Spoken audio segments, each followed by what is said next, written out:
I'm here in Seattle, Washington, checking out a brand new product from Rad Power Bikes. Check this out, it's the RadWagon, okay? So it's a cargo bike, like a station wagon. You got a little bit of room in the back.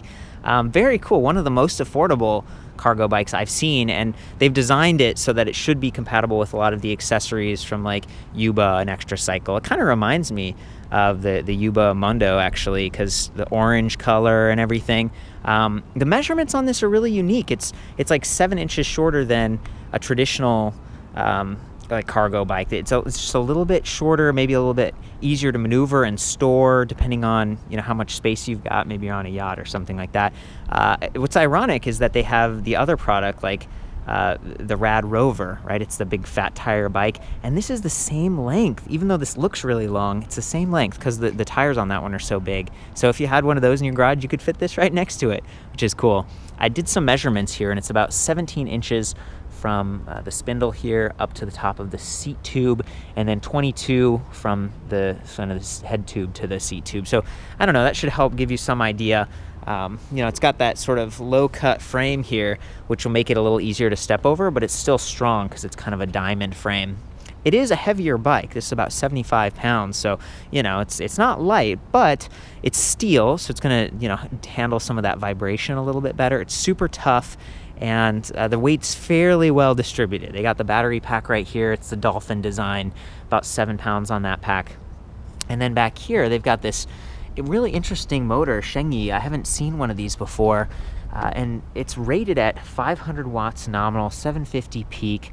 It's gearless, so it's very quiet, pretty durable, and it offers regenerative braking, which is awesome because you've got a lot of weight on this bike. Maybe you've got a second person or some cargo or whatever. You can use regen and save your pads, like your brake pads here. So we've got Tektro Novella mechanical 180 millimeter rotors, front and rear right here. Pretty cool. Quick release on the front, which I appreciate, if you're doing some quick maintenance on this. See the levers up here, Tektro.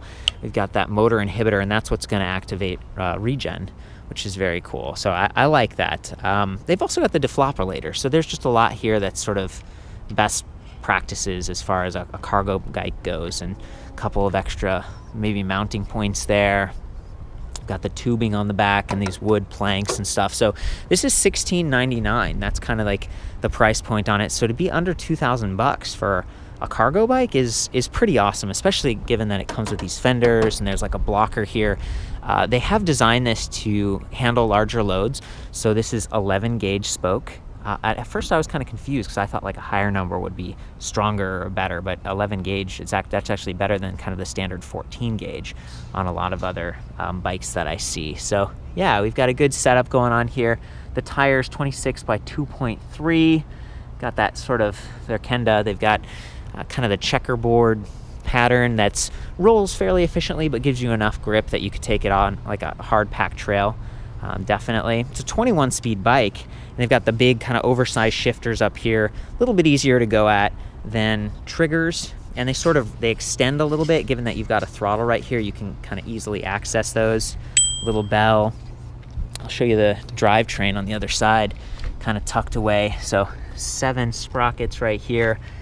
Got that Tourney TX, again sort of entry level, but Shimano components should be all right. And then Alivio up front, so those are the 3 rings and the second derailleur.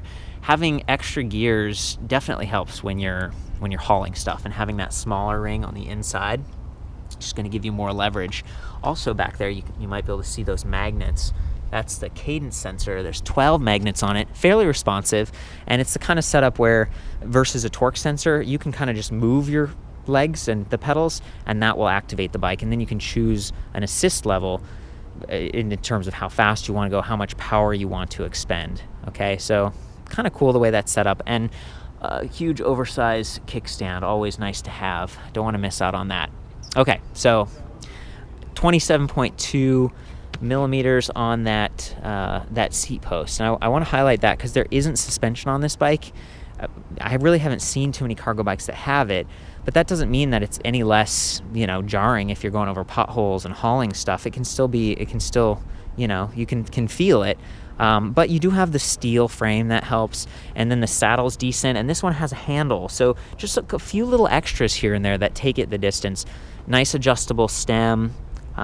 These can kind of come loose though over time, the ones with the little, so make sure it's tight.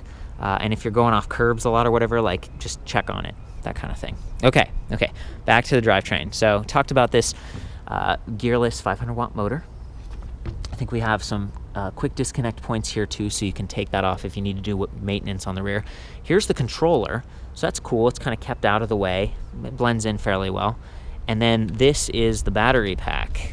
Okay, so what we're looking at is 48 volt, 11.6 amp hours. It's got Samsung cells. The whole bike has like a comprehensive year-long warranty, which is pretty awesome. And I guess getting back to the battery, I like that this one, it's got a replaceable fuse. That's one thing you could kind of check on if there were issues. It's chargeable on or off the bike under this rubber flap, and it's got a little USB charging port, so you could use this as backup power if you needed to, you know, whether it's in your house or on the bike. To really care for a battery like this, let's say that you have a yacht or something and you're planning on not using it for a while, store it at like half charged. Okay, that's best, and don't leave it on the charger like maxing it out every time. I think it's best to kind of store it at around half. But you should get a lot of charge cycles. If you don't store it in a place that's super hot or super cold, that's best too, kind of like cool, dry location. So these are just best practices that I'm, rattling off here for you, because I don't know if it's your first e-bike or not. Slap guard right here for the chain. Okay, so I mentioned that USB port, very cool. One of the downsides though is it's so close to like your feet and your legs when you're pedaling. If you actually had your iPhone plugged into it or your Android, the wire could get in the way. So they've got another USB port right here. See it? Cool. So you can like tap into your power in I think a more convenient part of the bike, like a convenient region. And I guess that brings us to, powering the bike on. So to get it going, you do have to press the power button on the battery pack. That's definitely a negative to me. It's 2 steps. You press it there once, and then you hold mode up here for a couple seconds. The screen comes to life.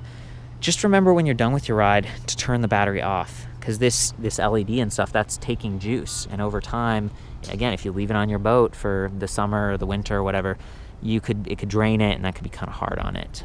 Okay, so here we are back at the display panel. It does swivel a little bit, it's backlit. You can control the lights with this too. There's a headlight that runs off the battery. There's also a rear light, which I appreciate, but it is independent, which means that it's just like the battery pack. It's easy to accidentally forget to turn that off, and you're like going into the restaurant or you're going in for the night, and the next day your battery's gonna be dead. So keep that in mind, make sure you turn it off. Check that out. Coming back up here to the display panel, got battery level readout, 5 levels, that's decent. Odometer, your trip distance, pedal assist level. This one actually does go down to 0, but you can isolate the throttle. So let's pretend that I'm up in like level 5, that's the top level of assist. I can unclick the throttle and see, nothing's happening. And while we're up here, Ergonomic Grips, kind of like that. They're a little bit cheaper, there's no lockers or anything, but they feel comfortable and you've got plenty of room for your hand. So I feel like all of the drive modes are really covered well here, and that's nice. It gives you the option to choose the right gear, set that seat post where you want it. Because this is a little lower cut, you can drop the seat a little bit lower, get the stem at the right angle, and then do you want pedal assist to extend your range, or do you want to do throttle mode and just like gun it? So I guess on that note, just gonna hop on, get that awesome kickstand out of the way. I might just start off with pedal assist here, and pay attention to like how quickly the motor turns on and turns off, and that's that 12 magnet thing.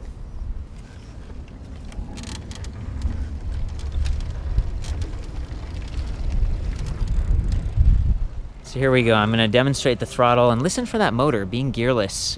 It's a little bit quieter.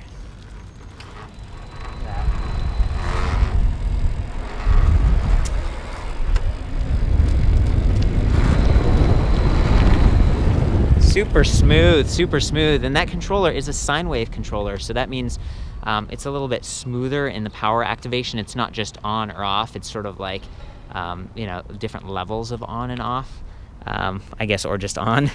So I like that, really. Yeah, there we go. A little bit of buzzing back there, but you know, you get up to speed pretty quickly here. Whoa. Practice those disc brakes. Like literally skidding to a stop. That's one of the things. There's a little bit more skidding on the rear here. I'm used to having more of my body weight directly over the rear wheel, but because this is a cargo bike and a little bit extended, it changes some of those dynamics. All in all, I mean, it handles pretty well. There's, you know, a little bit of frame flex. I feel that on, you know, all the cargo bikes that I review, and it's nice that they did the sort of the mid-step design with this, because it does pedal really nicely. Feeling pretty good. I like those fenders too, and I like how versatile these bikes are, but they do tend to be pretty expensive, so having another entrant into this market space is probably a good thing. I think that's about it. That's the RadWagon from Rad Power Bikes. For the full write-up on this, more info and stuff, I'll see you back at ElectricBikeReview.com, and ride safe.